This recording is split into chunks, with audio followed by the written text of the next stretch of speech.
Hello everyone, I hope you guys are fit and fine यार। C SET PG का exam आने ही वाला है और उसके लिए हमारे चैनल पे बहुत बम्पर प्रिपरेशन चल रही है। पार्ट ए के लिए आप देख सकते हैं already we have made 5 videos, 5 paper मैं सॉल्व करवा चुका हूं अब तक C SET PG part A के। ठीक है, 21, 20, 19, 80 और उसके बाद दोबारा से 21 का किसी और कैटेगरी का पेपर लेके आए हैं आपके लिए। So welcome everyone to the class. ठीक है, सो बेसिकली आज हम फिर से C SET PG part A का पेपर करने वाले हैं। ठीक है, कौन कौन सर इस पेपर को अटेंड कर सकता है? जैसे कि मैंने पिछली वीडियोस में आपको बताया है, पार्ट ए जो है सभी के लिए कॉमन आता है, सभी बच्चों के लिए सेम क्वेश्चन पूछे जा रहे हैं।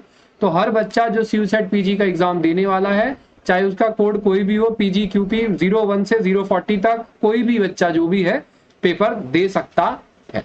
ठीक है जी, तो आज आपके लिए 2020 का एक और पेपर लेके आया हूं मैं और इसको हम सॉल्व यहाँ पर करेंगे। ठीक है, before that let me begin with my introduction. This is your educator Shanu Arora, MSc IIT Bombay. I am all India rank 25 in IIT JAM. I've cracked GST IFR, JEST exam, GATE exam, top 1% in NGP, conducted by Indian Association of Physics Teachers. So basically this is my introduction. Now let us begin with the paper solving. ठीक है जी, quickly जल्दी से begin करेंगे। ठीक है जी, तो इससे पहले बिफोर वी बिगिन मैं बताना चाहूंगा, अगर आपको कोई भी पेपर चाहिए तो मैंने एक डिस्क्रिप्शन में लिंक डाल रखा है, वहां पर कुछ बच्चों ने पेपर कंट्रीब्यूट किए हैं, जैसे कि स्टैट्स के, मैथ्स के, ठीक है, फिजिक्स के, केमिस्ट्री के, और भी बहुत सारे पेपर अवेलेबल है, जाके आप चेकआउट कर सकते हैं। अगर आपके पास भी कोई भी पेपर है तो उस लिंक में आप जरूर अपना पेपर डाल के जाइए। एटलीस्ट आपके भी काम आएगा, दूसरों के भी काम आएगा और आने वाली जनरेशन के भी काम आएगा। ठीक है, फ्यूचर एस्पिरेंट्स के भी काम आएगा। ठीक है, पॉइंट नंबर 1। ऑल्सो चेकआउट की 30 डेज मास्टर प्लान मैंने बनाया था, उस वीडियो में आप देख सकते हैं। वैसे तो अब कुछ ही दिन रह गए हैं हमारे सीयूसेट के एग्जाम को, लेकिन आपके जरूर वीडियो वो काम आएगी। ठीक है, अगर अभी तक आपने बाकी सीयूसेट पीजी पार्ट ए के पेपर नहीं देखे हैं तो जरूर देख लेंगे, बिकॉज 25% मार्क्स का पार्ट ए आने वाला है, बहुत इंपॉर्टेंट है और उसके लिए बहुत ज्यादा तैयारी करने की जरूरत नहीं है। केवल प्रीवियस ईयर क्वेश्चन भी अगर आप अच्छे से कर लेते हैं तो उससे भी आपका बहुत अच्छा काम जो है बन जाएगा। ठीक है जी, so now let us quickly begin with the paper. ठीक है, so let us look at the question number 1. क्या कहता है sir? select the most suitable synonym for the word apprise. Sir apprise का मतलब क्या होता है? Basically inform and tell. किसी को इन्फॉर्म करना, किसी को बताना इज apprise. तो basically consider, evaluate, direct, notify is the correct word. apprise का मतलब होगा किसी को बताना कुछ, to inform, to tell, to notify. ठीक है जी, क्वेश्चन नंबर 2 की बात करेंगे sir. Choose the pair which exhibits relation as thermometer and temperature. Before we begin यार एक बार मैं चेक कर लूं मेरी आवाज वगैरह सब सही आ रही है आप तक। चलिए जी, choose the pair which exhibit same relation with thermometer का टेम्परेचर के साथ। थर्मोमीटर क्या मेजर करता है? टेम्परेचर मेजर करता है सर। हाइग्रोमीटर क्या मेजर करता है? ह्यूमिडिटी मेजर करता है। तो बिल्कुल option A is the correct answer. ठीक है, एक बात और मैं बताना चाहूंगा, यहाँ छोटे छोटे टिक लगे हुए हैं, ये टिक जो है मैंने नहीं लगाए हैं, ये जिस बच्चे का पेपर है उसने लगाए हैं। ठीक है, तो मेरे करेक्ट आंसर के टिक्स मैं कुछ ऐसे लगाऊंगा, आप देख सकते हैं। सर वोल्ट मीटर क्या मेजर करता है? इलेक्ट्रिसिटी मेजर करता है? नहीं, वोल्ट मीटर वोल्टेज मीटर करता है। ठीक है ना, वोल्ट मीटर मेजर्स वोल्टेज। ठीक है, फैथोमीटर क्या करता है sir? Fathometer is actually ocean depth measure करता है। अगर मैं कहूं फैथोमीटर क्या करता है, अगर आपके पेपर में पूछ लिया जाए तो ओशियन डेप्थ मेजर करता है, बेसिकली सोनार टेक्निक से, है ना, sound navigation and radio technique से जो है, ये सोनार टेक्निक से ओशियन डेप्थ मेजर करता है फैक्टोमीटर। सर डायनोमोमीटर क्या यूज करता है? आपने सुना होगा सर, डायनोमो जनरेटर होता है, है ना, जो जनरेटर्स को हम डायनोमो कहते हैं। तो dynamometer is actually measures the power transmitted by rotating shaft. ठीक है, measure power transmitted by rotating shaft. चलिए समझ में आ गया होगा, लिखने की क्या जरूरत है। आगे बढ़ेंगे sir. Question number 3, select the correct word for the following sentence. Family is the glue that holds the society. Family is the glue that holds the society together. ठीक है जी, बाकी और कोई वर्ड इतना सही नहीं बैठता। Mutual is not the correct answer, पहले बता चुका हूं मैं, जो मेरे टिक होंगे वही सही आंसर। चलिए sir, bread is related to bakery in the same way brick is related to. Bread कहां बनती है? बेकरी में बनती है। ब्रिक कहां बनती है? किल्न में बनती है। ठीक है, जहां पर ब्रिक बनती है ना, वो बड़ा सा जो आपने देखा होगा ईंटे का भट्टा जिसे कहा जाता है हिंदी में, और बड़ी सी चिमनी लगी होती है, उसको किन कहा जाता है पूरे एरिया को जहां पर ब्रिक्स बनती। चलिए आगे बढ़ते हैं। ठीक है जी, अपने मार्क्स काउंट करते रहेंगे जितने क्वेश्चन आपको खुद से आते थे। ठीक है ना, और बताएंगे मुझे कि कितने आ रहे हैं। कमेंट्स में सब बच्चों को बताने अपने मार्क्स, ठीक है। और ऑल्सो लेट मी नो कि आप कौन सी कैटेगरी के पेपर के लिए तैयारी कर रहे हैं, ठीक है, ताकि मुझे पता लग सके कौन कौन से स्टूडेंट जो है मेरी वीडियो देख रहे हैं, ताकि it will be very helpful. मैं आपको उसके पेपर अरेंज करने में हेल्प करूंगा, ठीक है। कोशिश करूंगा कि उसके पेपर आपके लिए अरेंज हो पाए। तो जरूर अपना कॉमेंट में कैटेगरी छोड़ के जाएं और बताएं कौन सा पेपर आपको चाहिए, ठीक है जी। Sir identify the word which is opposite to the meaning adept. Adept करने का क्या मतलब होता है? अडेप्ट बेसिकली ये एडी अडेप्ट वाला ए वाला नहीं है, ये ADEPT वाला अडेप्ट है। तो अडेप्ट का मतलब होता है स्किलफुल। जो बंदा स्किलफुल होता है, ठीक है, उसको हम अडेप्ट कहते हैं। तो बेसिकली इनएप्ट, अपोजिट वर्ड क्या हो गया इसका? इनएप्ट, जो कि अनस्किलफुल, ठीक है। अडेप्ट का मतलब होता है स्किलफुल और इनएप्ट का मतलब होता है unskillful, inept to do anything, ठीक है जी।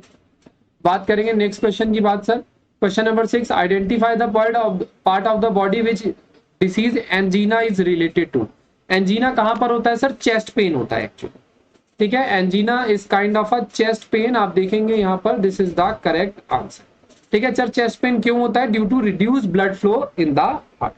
Due to reduce blood flow in the heart angina का पेन उठता है, चेस्ट में उठता है, ठीक है जी। सर मतलब थोड़ा थोड़ा हार्ट अटैक वाला फीलिंग होता है उसमें, एंजीना पेन में, ठीक है। Select the correct meaning of foreign expression via media. Via media का मतलब होता है सर मेडिएटर, ठीक है। वाया मीडिया का मतलब होता है मेडिएटर। किसी चीज को मेडिएटर करना या मेडिएट करना, वाया मीडिया हम लगाते हैं, ठीक है जी। Identify the meaning of underline word. The presence of hawkers on the footpath hinder the movement of. Hawkers कौन होते हैं सर?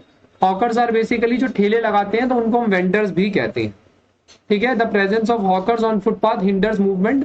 बेसिकली जो ठेले लगाते हैं रोड साइड पर, उनको हॉकर्स कहा जाता है, और उनके लिए दूसरा वर्ड जो है वेंडर्स भी उन्हें यूज किया जाता है, ठीक है। Sir identify the word which carries the meaning of the following sentence.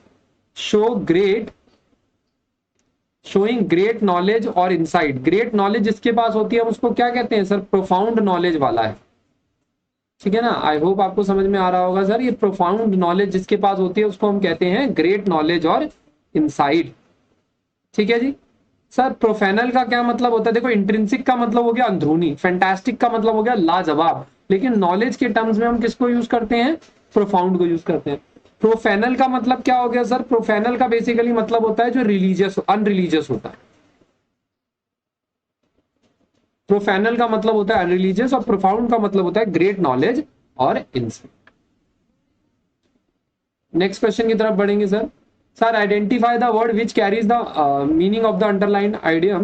There have been several warnings by the government there is a hardcore criminal on the loose in the city. On the loose का मतलब क्या हो गया? Moving freely, ठीक है, कि कोई छोड़ दिया गया है, एस्केप्ड। जब एस्केप्ड होता है और कोई डेंजरस सिचुएशन होती है, उसके लिए हम मूविंग फ्रीली यूज करते, ठीक है। वैसे सर इनका मतलब क्या होता है सर? वैसे तो इन तीनों, देखो, रैम्पेंट और एंडेमिक का मतलब ऑलमोस्ट सेम होता है, ठीक है। ये दोनों सिनोनिम है। वैसे इनका मतलब भी अनकंट्रोल्ड होता है और अनचेक्ड होता है, ठीक है। एंडेमिक और हमारे रैम्पेंट का मतलब ऑलमोस्ट सेम ही रहता है, लेकिन इस केस में on the loose moving freely use होगा। क्वेश्चन नंबर 11 देखेंगे sir. Choose the odd one. यहां पर अब कुछ ABCD के टर्म्स में दे रखा है, तो ऐसे सेंस में मैं आपको हमेशा सजेस्ट करूंगा ABCD लिख लीजिए।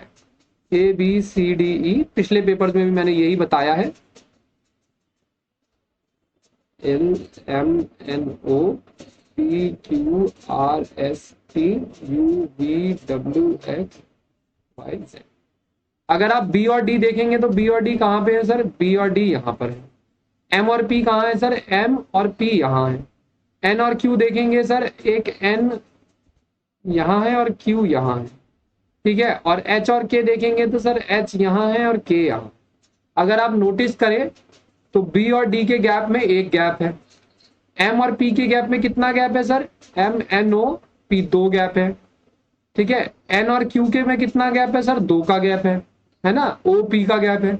और H और K के बीच में देखेंगे तो सर IJ का गैप है, तो कौन सा ऑड हुआ सर? बी डी वाला ऑड हुआ, तो ऑड वन इज द, हमें बताना है, तो B D is the odd one out.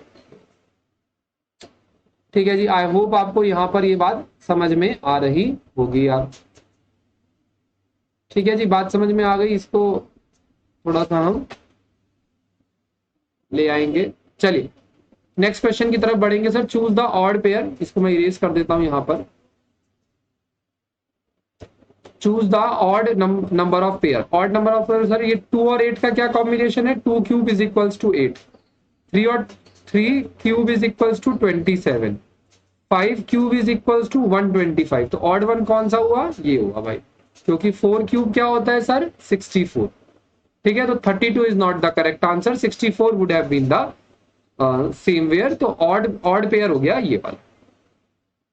ठीक है जी, आगे बढ़ेंगे sir. Choose the one which is different. कौन सा डिफरेंट है? ये थोड़ा सा क्वेश्चन जो है मजेदार है, आप सोचिए इसके बारे में, क्वेश्चन को पॉज करके देखिए। अगर मैं तीनों को सम कर देता हूं, 3 + 2 + 4 कितना होता है? 9 बेसिकली। यहाँ पर आप देखेंगे सर, 3 + 2 + 4 9, 2 + 4 + 4 10, 1 + 3 + 6 10, 3 + 5 + 2 10। तो odd one out, 3 to 4 is the odd one out. ठीक है जी, 14th क्वेश्चन देखेंगे sir. Choose the best alternative. 1 का 1 से रिलेशन है, तो 25 का क्या होगा? देखो अगर ऑप्शंस को आप देखिए तो कुछ भी ऐसा ये 26 और 240 कहीं से भी मैच नहीं करता है, इन दोनों में से ही कोई आंसर होगा। तो आप देखिए 1 का स्क्वायर क्या होता है? 1 होता है, तो 25 का स्क्वायर कितना हो जाएगा? 625 आ जाएगा। ठीक है जी, अगर वन का कंपैरिजन, 1 का स्क्वायर 1 होता है, तो 25 का स्क्वायर 625 आ जाएगा। तो 625 इज द करेक्ट आंसर। ठीक है जी, अगर सर आप पूछे 125 क्यों नहीं आंसर? बिकॉज 25 5 125 होता है, लेकिन 1 5 5 होता है ना, 1 5 5 होता है, 25 5 125 होता है, तो वो सही नहीं है। 1 स्क्वायर इज 1, 25 स्क्वायर इज 625, बिल्कुल सही है। नेक्स्ट क्वेश्चन देखेंगे sir. Choose the odd one out. Basically अरहर, उड़द, मूंग और जोहर। Jowar is the correct answer, because अरहर, उड़द और मूंग जो है तीनों दालों के नाम है। और कुछ बच्चों को नहीं पता होगा, कुछ बच्चे कहते हैं सर ये लाल वाली दाल है, ये काली वाली दाल है और ये पीली वाली दाल। ठीक है ना, ये लाल वाली हो गई, ये काली वाली हो गई, ये पीली वाली हो गई। तो इसीलिए भाई साहब दालों के नाम याद कर लो, घर गृहस्थी में भी काम आएंगे और क्वेश्चंस में भी काम आएंगे। ठीक है, तो बेसिकली जोहर जो है एक अलग इसका आटा वगैरह बनता है, एक सीरियल के अंडर आ जाता है। ठीक है ना, अगर आप इसको कहें कि एक सीरियल के अंडर आ जाता है, जिसका गेहूं आटा, मतलब जैसे गेहूं होती है ना, वैसे जोहर होता है, उसका आटा पीस के रोटी बनाई जा सकती है। आई होप आपने खाई होगी, किस किस ने खाई है जरूर मुझे कॉमेंट में बताएं। बेसिकली एक फाइबर होता है। ठीक है, ये सब प्रोटीन्स हो गए। दाल जो है हमारी प्रोटीन्स होती हैं, अगर उस कैटेगरी में कहूं मैं, तो dal are protein and jowar is a fibre. ठीक है, बात करेंगे sir. Choose the correct alternative that will continue the same pattern. अगर आप यहां पर देखें दिस, तो इसमें दिख रहा है सर सारे ही प्राइम नंबर है। 2 भी प्राइम नंबर है, 3 भी, 5 भी, 7 भी, 11 भी, और 13 is also the prime number. तो आप समझ पा रहे होंगे किस तरह का क्वेश्चन पेपर आ रहा है। काफी इजी है, लेकिन आपको ध्यान से करना पड़ेगा। And I will suggest you कि पॉज कर करके आप खुद से एक बार ट्राई करें, हर क्वेश्चन को पॉज करके खुद से ट्राई करें, फिर सॉल्व करें। ठीक है, एंड आई थिंक ये आपको प्लेलिस्ट जो है हमारी सीयूसेट पीजी वाली प्लेलिस्ट, और ये जो हम क्वेश्चंस करवा रहे हैं, they are helping you. Do like the video, share with your friends and subscribe to the channel, because इस चैनल पे आपको आने वाले टाइम में बहुत सारी एग्जाम से रिलेटेड इंफॉर्मेशन मिलने वाली होगी। ठीक है, हम करियर्स के ऊपर बात कर रहे होंगे इस चैनल पे, एंड आई होप आप करियर गाइडेंस कभी भी मिस करना नहीं चाहेंगे। ठीक है, तो करियर गाइडेंस की एक सीरीज यहाँ पर हम लाने की कोशिश कर रहे हैं इस चैनल पे, तो वो भी आपको सून मिल रही होगी। तो चैनल को सब्सक्राइब, वीडियो को लाइक, और बहुत सारी आईआईटी बॉम्बे की वीडियो भी इस चैनल पे आपको वेरी सून मिलने वाली होंगी। तो आई होप वो भी आप मिस करना नहीं चाहेंगे। ठीक है, आगे बढ़ते हैं sir. If in a certain language gamble is coded as this, तो फ्लावर को कैसे कोड करोगे? अब अगर मैं यहाँ पर ABCD बनाऊं, OPQRSTUVWXYZ। ठीक है जी, अब ये कहना चाह रहे हैं कि सर गैम्बल गैम्बल को आपने कैसे लिखा? FBLCKF। अब अगर आप यहाँ पर इस पैटर्न को देखें, मतलब ABCD को देखें और इस पैटर्न को देखें, तो G और F में क्या है? ये एक पीछे चला गया, ठीक है। तो यहां पर आप कहेंगे कि ये एक पीछे जाता है, A से B एक प्लस जाता है, L से M, ठीक है, M से L एक माइनस जाता है, B से C एक आगे जा रहा है ना, आगे जा रहा है, L से K सर ये एक माइनस जा रहा है, E से F एक प्लस जा रहा है। तो सिमिलरली फ्लावर कैसे होगा इस कोड में, अगर मैं लिखना चाहूं तो, अगर इसी पैटर्न में एक माइनस एक प्लस, एक माइनस एक प्लस के टर्म में लिखूंगा, तो फ्लावर को कैसे लिखूंगा भाई? ठीक है, पुष्पा नाम सुन के फ्लावर समझा क्या? सही है, मूवी का डायलॉग याद आ गया मुझे। चलिए क्या आएगा बताइए। चलिए एक आपके लिए सुसाइड का क्वेश्चन है, जो पुष्पा में जो हीरो है उसका नाम क्या है, कमेंट में मेरे को बताना, ठीक है। पुष्पा मूवी में जो हीरो है उसका नाम क्या है, चलिए मुझे कमेंट में बताना है नाउ। फ्लावर में क्या होगा सर? F-1, F के एक पीछे जाना है यानी कि E, L में एक आगे जाना है, L का एक आगे M, सही है, O में एक पीछे जाना है N, W में एक आगे जाना है बेसिकली X, E में एक पीछे जाना है बेसिकली D, और R में एक आगे जाना है यानी कि S। तो EMNXDS is the answer, option B is the very very correct answer. ठीक है जी, आई होप आपको आंसर की मिल रही होगी यार। मैं देख रहा हूँ जिस बच्चे का ये पेपर है इसने काफी क्वेश्चन गलत किए हुए हैं, लेकिन आप मत करना ना, इसने शानू सर से नहीं पढ़ा होगा ना, लेकिन आपने तो पढ़ लिया है, तो आप प्रैक्टिस करिए खूब इसकी, ठीक है। प्रैक्टिस करने के लिए मैंने एक बुक भी यहाँ पर डिस्क्रिप्शन में दे रखी है, और जीके कैसे करनी है उसके लिए भी मैंने एक डिस्क्रिप्शन में लिंक दे रखा है, जाके जरूर चेकआउट करें। बेसिकली डिस्क्रिप्शन जरूर चेक करना वीडियो के बाद, काफी कुछ आपके लिए इन्फॉर्मेशन मैंने वहां पर रखी है। आगे बढ़ते हैं यार, ठीक है जी, नाउ ठीक है जी। So in a certain code 15789 is written as this, 2346 is written as this, तो 23549 क्या लिखोगे? यानी कि 15789 को लिखा गया है EGKPT, और 2346 को क्या लिखा गया है? LALUR। तो बेसिकली 23549 को क्या लिखोगे? अच्छा देखिए सर, इसमें पैटर्न भी हो सकता है, मतलब इसमें जो पिछला क्वेश्चन हमने किया है ABCD वाला, वो वाला पैटर्न भी हो सकता है, और हो सकता है सिंपल मैचिंग भी हो, ठीक है ना। मैं हमेशा आपको बताना चाहूंगा, इस तरह के दो तरह के क्वेश्चन आते हैं, अभी तक मैंने जितने भी PYQ कराए हैं मैंने दो तरह के क्वेश्चन देखे हैं इस तरह से, या तो एक सिंपल मैचिंग होती है और या फिर ABCD से रिलेटेड मैचिंग होती है। तो ABCD से रिलेटेड वाला तो मैच हमने देख लिया, ठीक है। इसमें क्या है, सिंपल मैचिंग है।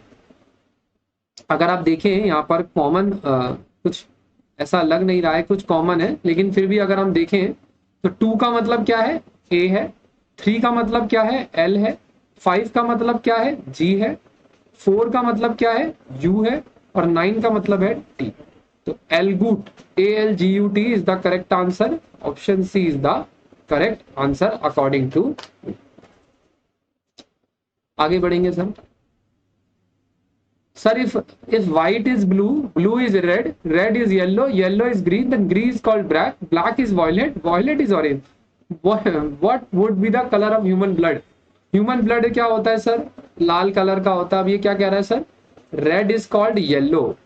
तो बिल्कुल सही कलर से लिख रहा हूं मैं, yellow is the correct answer. चलिए ठीक है, बात समझ में आ गई, बहुत सिंपल क्वेश्चन है ना। What is the colour of human blood? अब लोग कहेंगे नहीं सर मेरा दोस्त तो नाग है, उसका तो कलर सर वाइट है बिल्कुल। हाँ, तो दोस्तों की बात नहीं चल रही है, ह्यूमंस की बात चल रही है। चलिए आगे बढ़ेंगे यार। Who is the first Indian to win Dada Saheb Phalke award? Dada Saheb Phalke award was given to Devika Rani, ठीक है। So for the first Indian film, जहां पर मतलब एक लेडी का बहुत रोल था, ठीक है। तो बेसिकली उनको 17 नेशनल अवार्ड में ये दादा साहिब फाल्के अवार्ड दिया गया था। अगर पूछा जाए सर दादा साहिब कौन होते हैं, वैसे दादा Sahib Phalke award is a national award. मैं बताना चाहूंगा ये आईफा अवार्ड या जी अवार्ड जैसा नहीं है, it is a national academy award, ठीक है। एंड दादा Sahib was the first director of the basically Indian movie, first Indian movie जो थी हमारी राजा हरिश्चंद्र, पूरी फिल्म जो थी, तो उसके डायरेक्टर थे, ठीक है। राजा हरिश्चंद्र जो मूवी थी it was the first big movie Harish Chandra which was release is 1913, ठीक है, and this award is named after दादा साहिब जो इनके डायरेक्टर थे, ठीक है, दादा Sahib was the director of Raja Harishchandra movie. अगर आप बात करें सर रिसेंटली किसको दिया गया है दादा साहिब फाल्के अवार्ड, तो इससे पहले अभी 2019 में इससे पहले लेटेस्ट दिया गया था रजनीकांत सर को, ठीक है, और 2018 में ये जो अवार्ड है अमिताभ बच्चन जी को दिया गया, ठीक है। तो 2019 में रजनीकांत सर को और 2018 में अमिताभ बच्चन सर को दादा साहिब फाल्के अवार्ड से नवाजा गया। 2021 की बात करेंगे sir, in which of the following states of India does the sun rises first. Arunachal Pradesh is the state जहां पर सन फर्स्ट राइज होता है। As you can see sun rises from the east, ठीक है, नॉर्थ साउथ ईस्ट वेस्ट, तो आपको पता है ईस्ट सबसे ईस्ट मोस्ट स्टेट कौन सी है, Arunachal Pradesh is the east most state of India, ठीक है जी। Which of the following which soil is best for the cotton growing. Cotton growing के लिए black soil is the best है, ठीक है ना, आपने पढ़ा है ये 8th 9th की ज्योग्राफी में, ब्लैक सॉइल से कॉटन ग्रो की जाती है, ठीक है सर।